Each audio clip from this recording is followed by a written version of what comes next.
Avrupa'dan Bakış'a hoş geldiniz. Kürt sorunun demokratik çözümüne dönük tartışmalar devam ediyor. Biz de bu konunun uzman isimlerinden birisi olan Vicens Armangol ile konuşacağız. Armangol, uluslararası alanda barış süreçleri ve çatışma çözümleri üzerine 70'in üzerinde kitap yazmış. Yine Fark Kolombiya süreçleri, Filipinler'de yaşanan çatışmalar üzerine bu çatışmalar üzerine önemli çalışmalar yürütmüş. Buralarda aktif olarak görev almış. Yine Birleşmiş Milletler bünyesinde önemli çalışmalar yürüten isimlerden birisi. Yine aynı zamanda Barcelona Özerk Üniversitesi'nin Barış Enstitüsü bölümünün başkanlığını yürüten isimlerden birisi. Kürt sorunun demokratik çözümüne dönük işleyen süreci kendisiyle birlikte ele alıp konuşacağız. Fisas Armangol, bizimle olduğunuz için teşekkürler. Siz çatışmalar ve barış süreçleri konusunda dünyanın en önde gelen uzmanlarından birisiniz. Silahsızlanma, barış kültürü ve müzakereler konularında uzmansınız. Kariyeriniz boyunca birçok uluslararası arabuluculuk sürecinde yer aldınız ve Barcelona Özerk Üniversitesi'ndeki Barış Kültürü Okulu'na liderlik ettiniz. Çalışmalarınız karmaşık çatışma ortamlarında barışın nasıl inşa edileceğini anlamak için bugün büyük bir referans olarak kabul ediliyor. Bildiğiniz gibi Türkiye'de Kürt sorununun demokratik çözümüne dönük olarak Abdullah Öcalan ve Türk Devleti arasında yeni bir barış süreci gündemde. Siz bu süreci uzman bir gözle nasıl tanımlarsınız? Bu süreç Türk Devleti'nin Kürt meselesinin varlığını kabul ettiği anlamına A geliyor medias, mu? porque en realidad no podemos hablar de un proceso de paz típico, eh, homologables con otros procesos de paz, porque Kısmen aquí no tanıyor hay diyebiliriz. una Aslında burada diğer barış süreçleriyle kıyaslanabilecek tipik bir barış sürecinden söz edemeyiz. Çünkü burada taraflar arasında doğrudan bir müzakere yok ki genelde her zaman böyle olur. Müzakereler arabulucular aracılığıyla yürütülüyor, bu da DEM Partisi'dir. Bu durum 2012-2014 yılları arasındaki önceki müzakerelerde izlenen modele benziyor. Bu nedenle ben buna bir barış sürecinden ziyade bir görüşme veya girişimler süreci diyorum. Çünkü ortada ne bir gündem var ne de devletin önceden verilmiş bir taahhüdü. No hay un compromiso previo de parte del Estado. Por tanto, aquí hay un proceso unilateral. Dolayısıyla burada PKK tarafından yürütülen tek taraflı bir süreç söz konusu. PKK önce silahlı mücadeleyi bırakma kararı aldı. Ardından siyasetin geleneksel kanalları üzerinden yani parlamento aracılığıyla bir siyasi proje koydu ortaya.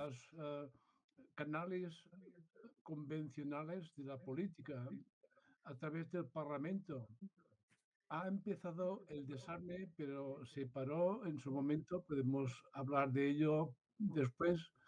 Pero hasta el Silahsızlanma momento, süreci başladı para ama mí, bir el problema noktada está durdu. en que Bunun el hakkında gobierno sonra no está konuşabiliriz. tomando Ancak şu ana compromisos kadar bana göre sorun hükümetin PKK'nin attığı adımlara karşılık verecek taahhütlerde bulunmaması. avances tanto del PKK, que se ha disuelto como grupo armado, eh, eh, aunque todavía no ha PKK abandonado las silahlı bir armas. grup olarak kendini feshetti ancak henüz tamamen silah bırakmadı. Fakat eğer silahlı mücadeleyi bırakma kararı alınmışsa normal olan hükümetin PKK mensupları için hukuki, yasal ve güvenlik konularında çok daha fazla kolaylık sağlaması olurdu. Jurídicas de seguridad para las personas del PKK. Kürt tarafının attığı adımlara rağmen sürece hala yasal bir boyut kazandırılmış değil. Türk hükümeti süreci terörsüz Türkiye olarak tanımlıyor. Bu tür bir yaklaşım köklü bir sorunun çözümünde ne kadar güven verici olabilir? Crea confianza porque, como he dicho antes, no hay una reacción por parte del gobierno Şimdilik güven yaratmıyor çünkü daha önce de söylediğim gibi hükümetten herhangi bir tepki gelmedi. Bu süreci güçlendirmek için güven arttırıcı önlemler çoktan alınmış olmalıydı. Hükümet her şeyi bu konuyu ele alan komisyondan ve parlamentodan bekliyor. Ancak aslında birçok adım atma imkanı vardı ve hala da var. A las personas excombatientes, porque ya podemos hablar de excombatientes. Tendría que haber dado, por ejemplo, Özellikle artık eski savaşçılar olarak adlandırabileceğimiz kişilere güvence verilmeliydi. Örneğin bazı önemli kişilerin serbest bırakılması gerekiyordu. Mesela Öcalan'ın özgür bırakılması gerekirdi. En azından Öcalan'a ev hapsi imkanı tanınmalıydı ya da şu an için cezaevinde sınırsız ziyaret hakkına sahip olacağı bir ofis kurmasına izin verilmeliydi ki süreçte ilerleme sağlayabilmek için gerekli temasları sağlayabilsin. Con visitas sin límites para que pudiera hacer gestiones para avanzar en el proceso. Se pueden hacer muchas cosas de forma intermedia. Ara adımlar olarak yapılacak pek çok şey var. Her halükarda PKK silahlarını bırakacağını duyurduğu gün çoktan bir silahsızlanma, terhiz ve entegrasyon programı yani DDR, Disarmament, Demobilization, Reintegration planlanmış olmalıydı. Dünyadaki tüm barış süreçlerinde bu böyledir. Genellikle barış süreçlerinde bir anlaşma olduğunda bu tür programlar uygulanır. Ama elbette anlaşma demek müzakere demektir ki burada durum böyle değil. Burada yalnızca bazı girişimler söz konusu. Bu durum süreci oldukça sınırlıyor. Çünkü devlet kendini hızlı ve doğrudan yanıt verme yükümlülüğü altında hissetmiyor. Bu yüzden her şey oldukça yavaş ilerliyor. Ayrıca artık tartışılıp kabul edilmesi gereken bir diğer konu da siyasi nedenlerle hapse atılmış Kürt mahkumlar için genel bir af ilan edilmesi. Bu normalde tüm barış süreçlerinde yapılan bir uygulama ve Türkiye'de eksik olan da bu. Por motivos políticos. Esto es lo que se hace normalmente en todos los procesos de paz y es lo que falta en Turquía. Siz sürecin metodolojik açıdan yanlış gittiğine dikkat çektiniz. Belirttiğiniz gibi sürecin temel aktörü Kürt Halk Önderi Abdullah Öcalan'ın esareti hala devam ediyor. Peki metodolojik açıdan bu sürecin nasıl ilerlemesi gerekir veya gerekirdi? Extrañó ya desde el principio, desde que después del Congreso del PKK, donde se decidió al abandono de la lucha armada. Aslında beni en başından beri şaşırtan şey PKK kongresinden sonra yani silahlı mücadeleyi bırakma kararı alındıktan sonra hükümetin normalde bir karşılıklı ateşkes ilan etmemiş olmasıydı. Çünkü PKK bunu aylar önce yapmıştı. Dolayısıyla atılması gereken ilk adım iki taraflı bir ateşkesin ilan edilmesiydi. La situación legal de las personas que están en prisión y las que están en el exilio. Estas personas han de tener la oportunidad de volver con garantías. Y en tercer lugar, como he dicho antes, İkinci olarak daha önce de belirttiğim gibi hem hapisteki hem sürgündeki kişilerin hukuki durumlarının çözülmesi gerekirdi. Bu insanlara güvence altında ülkeye dönme fırsatı verilmeliydi. Üçüncü olarak da Yine daha önce söylediğim gibi PKK'li savaşçıların sivil hayata sorunsuz bir şekilde dönebilmeleri için güvence sağlayan bir program çoktan hazırlanmış olmalıydı. Gördüğüm haberlerde muhtemelen bazı savaşçılara ileride dönüş imkanı tanınacağı ancak bazılarının sürgünde kalmak zorunda olacağı söyleniyor. Pero insisto, es que el problema del proceso actual es que no hay negociación directa. Es más, el presidente Erdogan nunca habla con el término PKK, nunca. Habla de terrorismo. Bu müzakere edilmiş bir barış sürecinde alışıldık bir durum değil. Ancak ısrarla söylüyorum, mevcut sürecin temel sorunu doğrudan bir müzakerenin olmaması. Dahası, Cumhurbaşkanı Erdoğan hiçbir zaman PKK terimini kullanmıyor. Asla. Sadece terörden arınmış bir Türkiye'den söz ediyor. Ancak PKK'yı meşru bir muhatap olarak tanımıyor. Oysa tüm barış süreçlerinde karşısındaki gücü meşru olarak tanımak olağan bir durum. Bu yüzden burada da doğrudan bir müzakere yok diyebiliriz. Herkes biliyor ki bu süreç başlamadan önce, yani yaklaşık bir yıl önce Devletin Öcalan'la cezaevinde temasları oldu. Fakat bu görüşmelerde hangi konularda uzlaşıldığını bilmiyoruz. En azından ben bilmiyorum. Tanto el Öcalan como el gobierno, el presidente Erdogan, en mi opinión, deberían distanciarse un poco de lo que pueda ocurrir en Her Siria. halükarda daha önce söylediğim gibi yapılması gereken adımlar bunlar.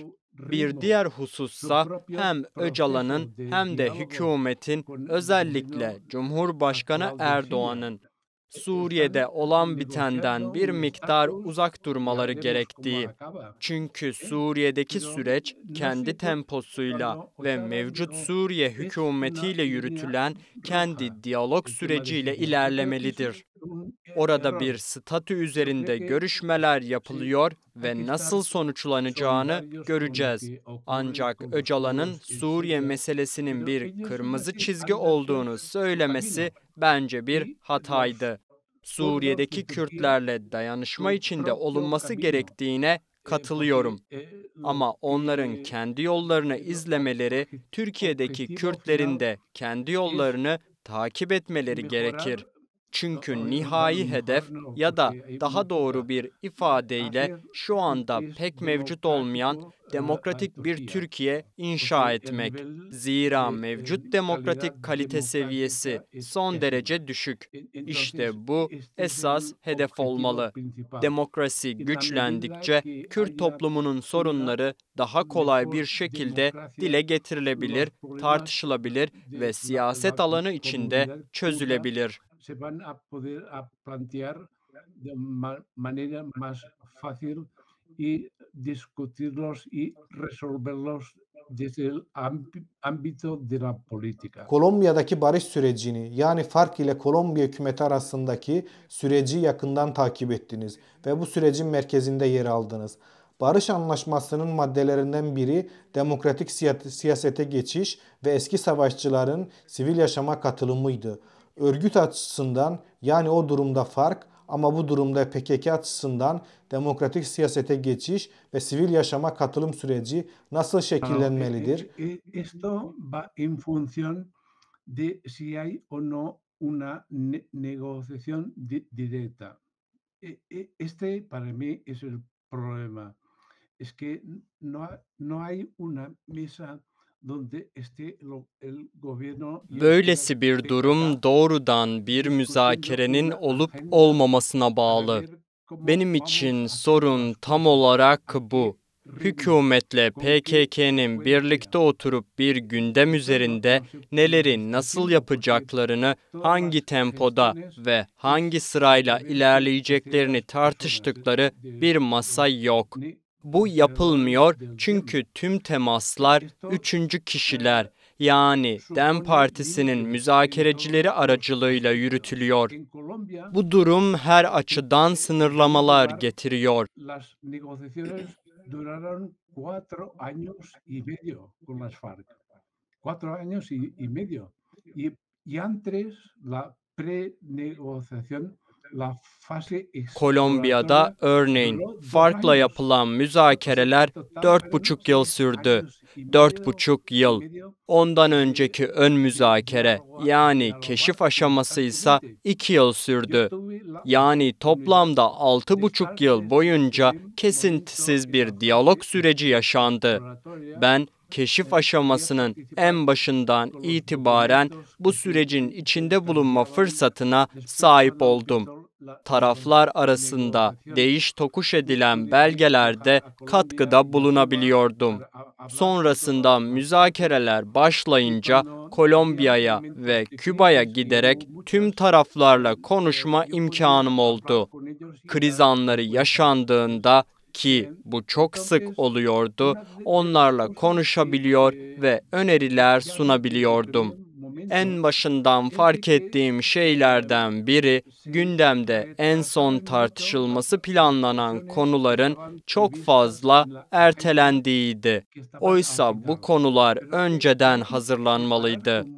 Gündemin sonundaki meseleleri son güne bırakmadan çalışacak ekiplerin olması gerekir. Del final de la agenda, no el último día.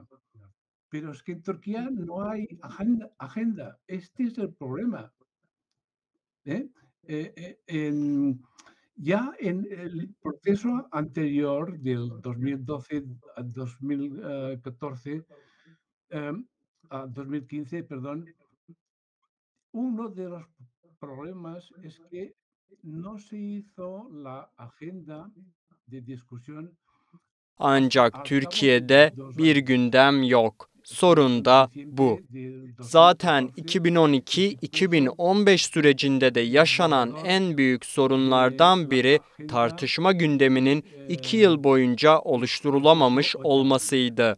2014 Aralık ayında Öcalan'ın önerdiği gündem taslağı sunuldu ama o zamana kadar 2 yıl geçmişti. Bu normal bir durum değil. Normal olan gündemin en başından belirlenmesi. Genellikle kamuya açık olmayan keşif aşamasında taraflar ne yapacaklarını ve bunu nasıl yapacaklarını, hangi tempoyla, kimlerin eşliğinde konuşurlar. Türkiye'de bu aşama ne önceki süreçte ne de şimdi yapılabildi. Bu durum sürecin ilerleyişini ciddi biçimde kısıtlıyor. Yani doğrudan bir diyalog olmadığı için birçok zorlukla ilerleyen bir süreçten söz ediyoruz. Bu durum süreci yürüten DEM Partisi'ne büyük bir sorumluluk ve yük getiriyor. Una responsabilidad muy grande para el partido DEM, que es el que está haciendo las gestiones. Pero yo lo que noto más a faltar es que ya ha pasado un año desde el gesto de Barceli en el Parlamento. Ancak benim en çok eksikliğini hissettiğim şey parlamentoda Devlet Bahçeli'nin milletvekillerine el uzattığı o jestin üzerinden bir yıl geçmiş olması.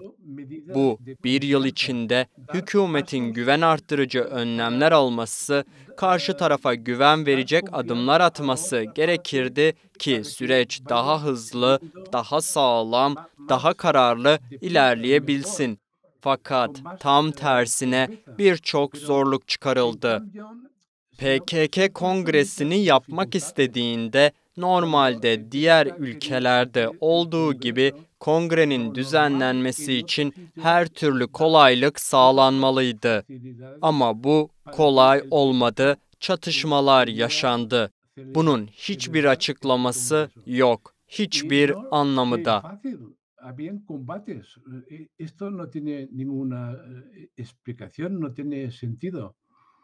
Por tanto, yo veo que el gobierno no reacciona ante una oportunidad porque se limita a Dolayısıyla görüyorum ki hükümet ortaya çıkan fırsatlara karşı tepki vermiyor.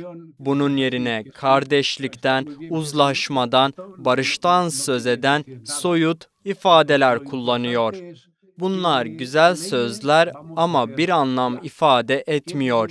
Önemli olan şu: hangi yasalar hemen çıkarılacak? Hangi güven arttırıcı adımlar hemen atılacak? Ve tekrar ediyorum, bazı kişiler artık özgür olmalı. Hala hapiste değil. Hükümetin bir ekibi olmalıydı. Bunu aylar öncesinden DEM partililere önermiştim. Neredeyse 1 yıl oldu ama hala gerçekleşmedi. DEM ve hükümetten oluşan karma bir heyet Kolombiya'ya gitmeli, o ülkedeki yılların tecrübesini yerinde görmeliydi. Kolombiya, eski savaşçıların topluma yeniden kazandırılması konusunda 30.000'den fazla kişiyle büyük bir deneyime sahip. Şubat ayında Kolombiya'daki bu ajansın direktörüyle konuştum. Bana, Türkiye'den gelecek karma bir heyeti kollarımı açarak karşılayacağım dedi. Bu tür girişimler çoktan yapılmış olmalıydı. Eğer yapılmadıysa en azından sivil toplum ve siyasi partiler bünyesinde bu aşamayı planlayacak teknik çalışma grupları kurulmalıydı. Şimdi ise bu tüm görev parlamentodaki komisyona verilmiş durumda. Onların yapması gereken çok şey var. Umarız bu süreci en kısa sürede tamamlayabilirler ve hükümet nihayet somut adımlar atarak gerçek bir uzlaşma yolunda hareket eder. Sadece sözle değil, fiilen.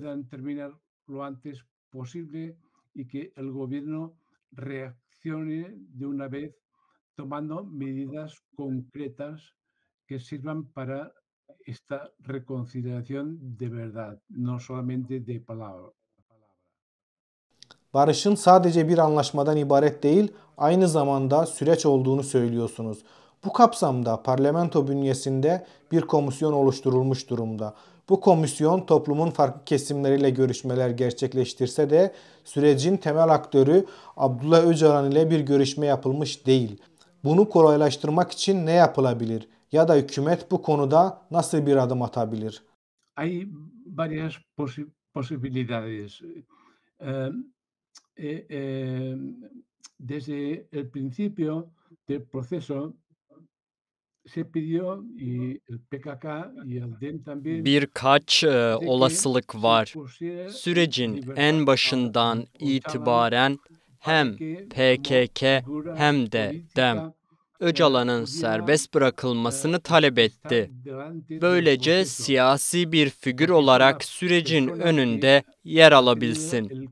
Çünkü kendisi silahlı mücadelenin sona erdirilmesi konusunda dürüst ve samimi bir şekilde cesaretle ve ileri görüşlülükle bir öneri ortaya koymuş bir kişi.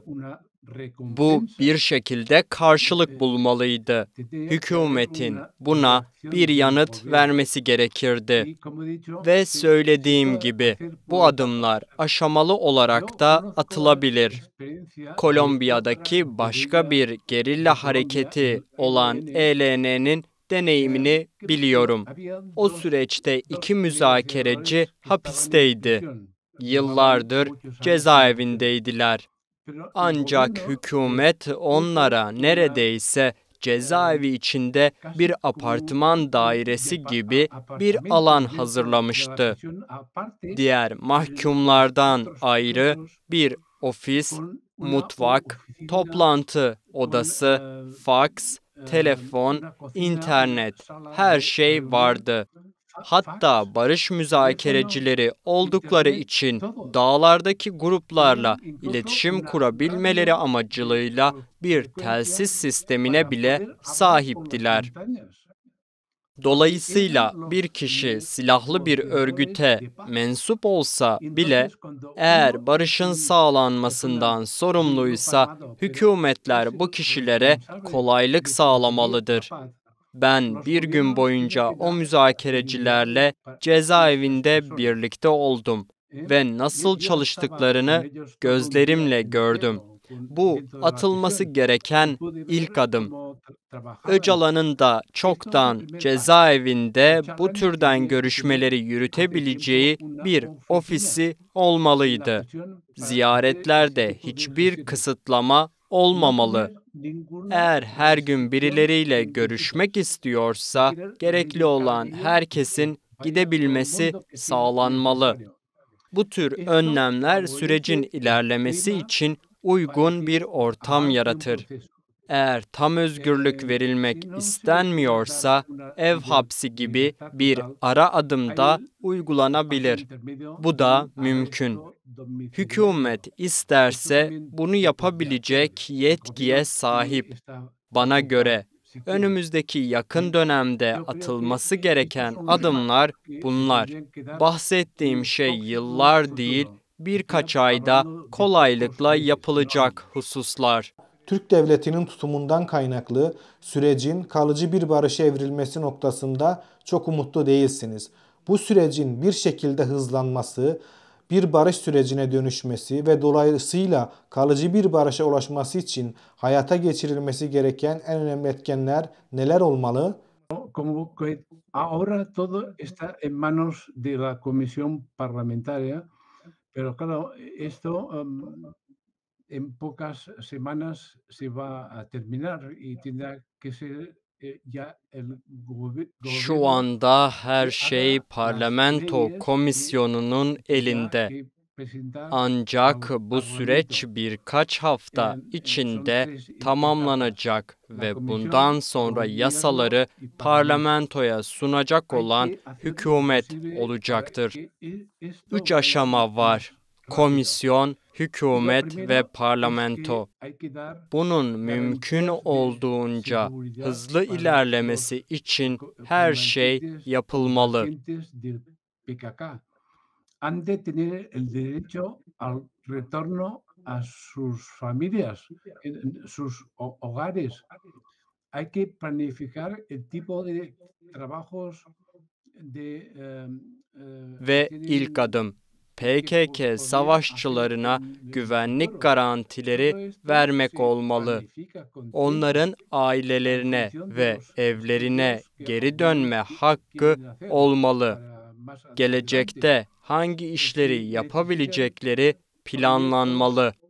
Tüm productivos, bunlar hay bazı que darles kişilerin ileride yapmak isteyeceği çalışmalar ve projeler doğrultusunda zaman içinde planlanır.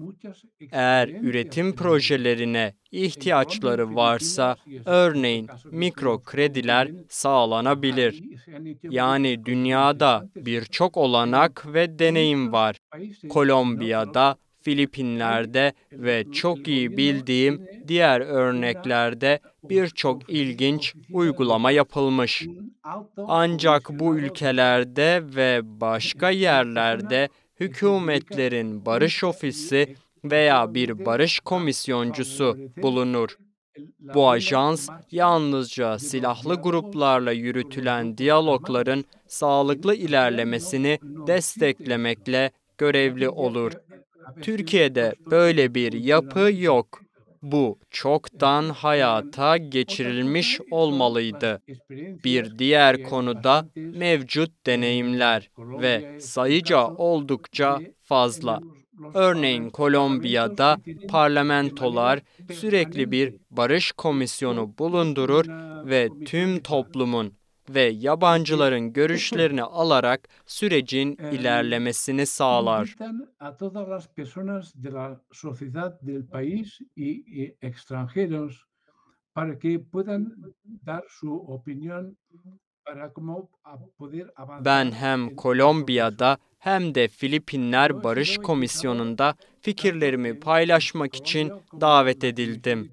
Dolayısıyla Türkiye'deki komisyonun da benzer bir çalışma yürüttüğünü biliyorum. Ancak komisyon yakında hükümete bir öneri sunacak olsa da bence bu komisyon çalışmalarına devam etmeli ve her şeyin uygulanmasını takip etmeye devam etmeli. Sürecin daha hızlı ilerlemesini sağlamalı ve her şeyden önemlisi af ilanı çok önemli. Tekrar ediyorum.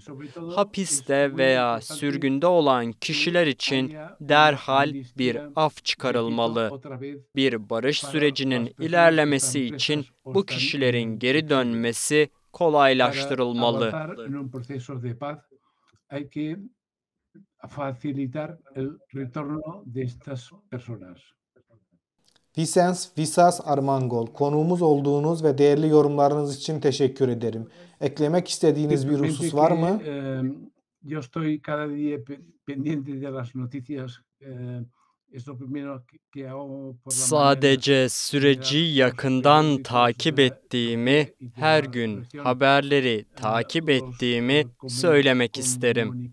Sabahları yaptığım ilk şey Türkiye ve bölge gazetelerini, ayrıca resmi duyuruları incelemek. Ve oldukça üzülüyorum. Çünkü bazı şeylerin çok yavaş ilerlediğini ve daha iyi olabileceğini görüyorum. Bu nedenle daha önce yapılabilecek birkaç konudan bahsettim ve bir kez daha yine iki temel noktaya özellikle dikkat çekmek istiyorum. Birincisi, iyi bir af uygulamak. İkincisi, savaşçıların iyi bir şekilde yeniden entegrasyonunu sağlamak. Bence bu durum tüm sektörlerde daha hızlı çalışması gereken bir konu. Sivil toplum ve üniversiteler fikirler sunabilir. Parlamento ve siyasi partiler de katkı sağlayabilir. Her şey toplumun tüm kesimlerinin işbirliğiyle yürütülmeli ki bu süreç iyi sonuçlansın ve en kısa sürede tamamlansın.